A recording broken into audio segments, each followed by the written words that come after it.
来，新玩具，今天我们来玩 NA 新出的这两款重涂，一个透明版、彩透版，还有一个就是金胶糊的配色。于是出了这么多金色的版本，这回的正主终于来了，也是金胶糊的主角啊，巨浪的一个版本吧。这回两个盒子的包装形式不一样，一个横着，一个竖着的，这里可以开口窗户啊，金色的可以直接看到里边的内容物。盒子后面的两张照片也是屌总拍的美图啊，非常的 nice。因为是非常小的尺寸嘛，我们就摆在一起看了。这一回依然会带一把武器，也是唯一的配件了。彩透版本嘛，用的基本都是透明的色啊，但是这个架子呢，为了它的强度，也是用了这种磨砂的这种质感啊。但是金胶糊配色的一个颜色分布处理就有点意思，它不是一个纯金出来，它有一些是塑料的原色，就是咱们所谓那个唐锡的配色吧，还有一些金色的涂装。然后手上的这两个盖子是专门做出来了金色的电镀效果，我不知道这两个为什么这么处理，可能是为了分色好看吧。但确实这两块放在这里亮闪闪的。当然因为是老模具嘛，所以我们就直接开始变形。小巨浪的变形还是挺有意思的，而且也很简单。需要注意的地方嘛，唯一的就是肚脐眼的这个位置啊，一定要把这地方按压进去。当然你变成车型的时候要把它推出来。然后两个前灯往后翻一下，左右打开，拆开中间所有的卡扣，这个时候就可以往里边卷了。卷到一半的时候，让开脚后跟的这个空间，把这支架放进去。另一条腿也是，团吧团吧卷进去。接着上边这里，胳膊左右拆开，然后后边的这个架子。整个的打开，打开的过程中呢，要注意一下上边的这个避让空间。接着我们往下翻转一个整体的90度，把肚子完全的团起来，滑道往里缩，缩到底。哎，这边没缩下去，好，卷好它的背包，拿小巨浪的变形就完成了。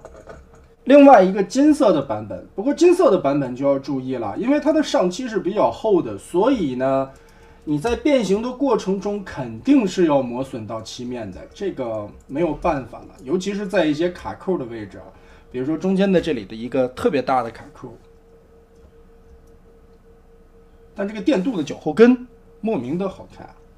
我在想啊，这个尤其巨浪嘛，金胶糊的一个主要角色。它一条胳膊能不能做成电镀的，也挺好看吧？如果做成那个样子。而更多磨损的主要就是这两个卡扣了。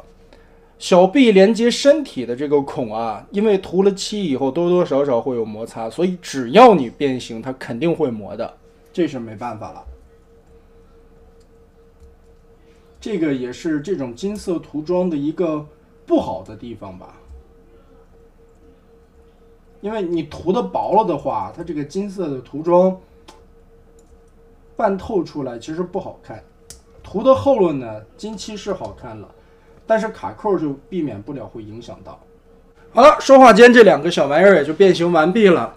其实整体来说的变形还是比较简单的，因为是老模具嘛，所以我们也讲的不是那么太细，主要就是说明一下现在的这一款金胶糊配色吧，因为身上的一些漆面的问题啊，导致你变形的时候，尤其第一次卡扣插起来会特别的紧。彩透版倒是没有这个现象，而且 NA 的透明料子，每一次它做彩透版的时候，这些料子倒是都比较放心，也不会出现什么容易白痕开裂的现象吧。哎，这里的这两个往上扶一下。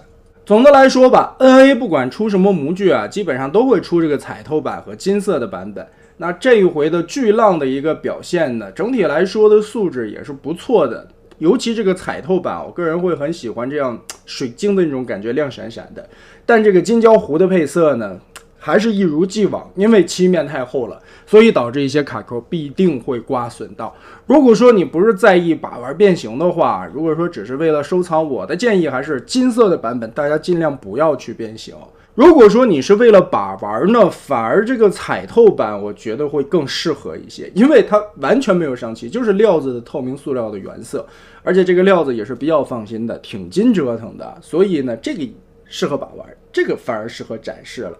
就是回想曾经的第三方吧，只要出彩色透明版本，那只能是摆那儿看不能玩的，包括官方的一些透明的也是这个样子啊。但 NA 现在新研发的这种材料呢，导致了这个即使说很小的零件也不会出现白痕和裂纹，这一点是非常棒的。所以呢 NA 的透明版如果说是放在了一起，其实也挺好看的。我个人倒是非常推荐一套 NA 的彩透版摆在一起看的一个效果。那么这一期就是这样了，两款重涂配色的巨浪就到这里。